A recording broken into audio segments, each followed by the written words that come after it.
Hello, how are you doing today? My name is Bryant Toe, and as you can tell, my parents are Asian. What I mean by that is that my parents are political refugees.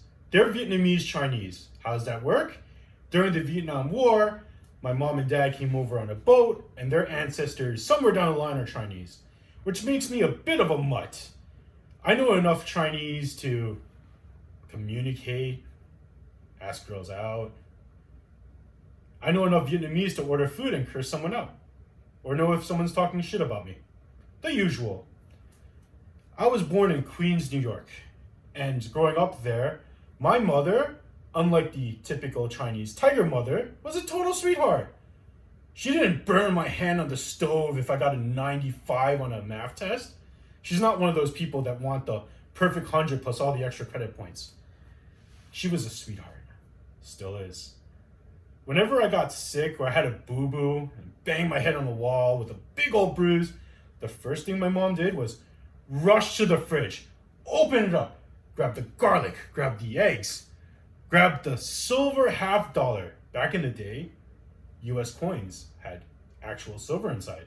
So she takes it all, throws it in a pot of boiling water, boils it, lets it simmer, takes it all out, puts it in a cheesecloth, ties it up and smacks it right on my face where the boo-boo is. So I'm there sitting there, 5-year-old kid, smelling all this garlic and eggs and like, it's all mushy. And I came to my first realization about my mother and all Asian Chinese people. They keep a lot of money in the fridge. Like, what the hell?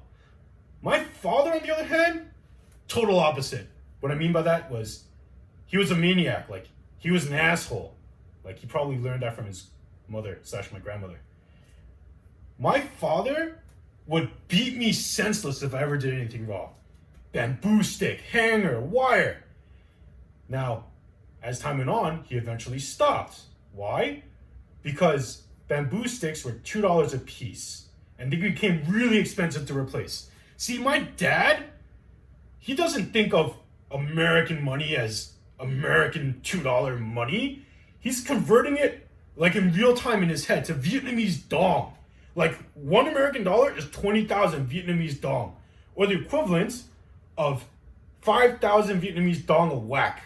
Like whack, it's like ugh. So he's financially responsible, conservative, didn't do anything crazy like that. Which reminds me of the time that my father took me window shopping on my birthday. We'll go around, it's Christmas, my birthday, Thanksgiving, Chinese New Year's. And if I ever said something like, hey dad, I want that Super Nintendo, my dad's first thought is child labor. You see, we don't have child labor laws in Vietnam or China, and we certainly don't have them at home at the apartment. Like, my father equates all that money that he would have bought a Super Nintendo for me for with blood, sweat, tears, working a job you hated in a restaurant, scraping dishes, telling people, hi, can I take your order? So my father, when I needed money or a job, his immediate reaction is to hook me up with his old manager. So we have 2 generations of the Toe dynasty working in the restaurant industry. Living the American dream. Eventually, I worked myself up from busboy, runner, dishwasher, and I finally hit the big leagues. I was finally a waiter. Oh yeah, big bucks at that point. Now, before I get too harsh on my dad, I am really thankful for the fact that he came to America with my mom, had sex, and popped me out. You see, I always wondered about that because there's 1.6 billion people in China. Like with the one-child policy in Mao Zedong, like population control couldn't keep that down. So it was like, how do they get, how do they get pregnant? Like Chinese people, we don't really have big dicks, I guess they get pregnant by looking at each other. Some of you getting pregnant just looking at me now. Yeah, that's how we do it, apparently. Now, I have this issue when fitting in China because like when I went there, when I was in Hong Kong, I noticed one important thing. Like you think other people are racist? No. Chinese people are the OG racist. What I mean by that is that I got off the airport, some guy bumped into another guy, and then the other guy starts shouting at him in Cantonese. And the other guy's like, I don't understand. He was like, I don't understand. I don't get it. So the guy that's shouting at him starts flipping through 160 dialects till he hits the one that he hits. It's like, that's the one. I'm gonna let you know in that dialect. Really stick it to you that I hate you. So they go into the extremes, you know. They gotta know all this different type of languages. It's like knowing French and English. It's some dedication to hating somebody. Now, I'm really glad growing up in Queens, New York, my best friends were a 6'9" black guy and an Ecuadorian. I used to go to my Ecuadorian friend's house, visit his grandmother, get some steak. She'd always go, Mijo, I love you so much. I was like her adopted Chinese son. She loved me to death. Now, my other friend, didn't like him as much. Could never tell why. Like, never really clicked. We would do things that typical teenagers do.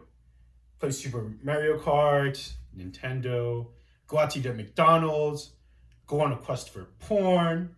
Nothing crazy, just the usual. Somewhere along the line, I totally hit the Chinese dream.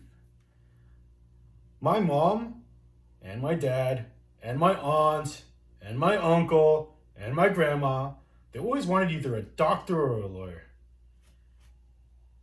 Thankfully, my uncle was like, I'll settle if he becomes an engineer. Which also didn't work out because I failed calculus 2 5 times. It's a miracle they didn't kick me out of college.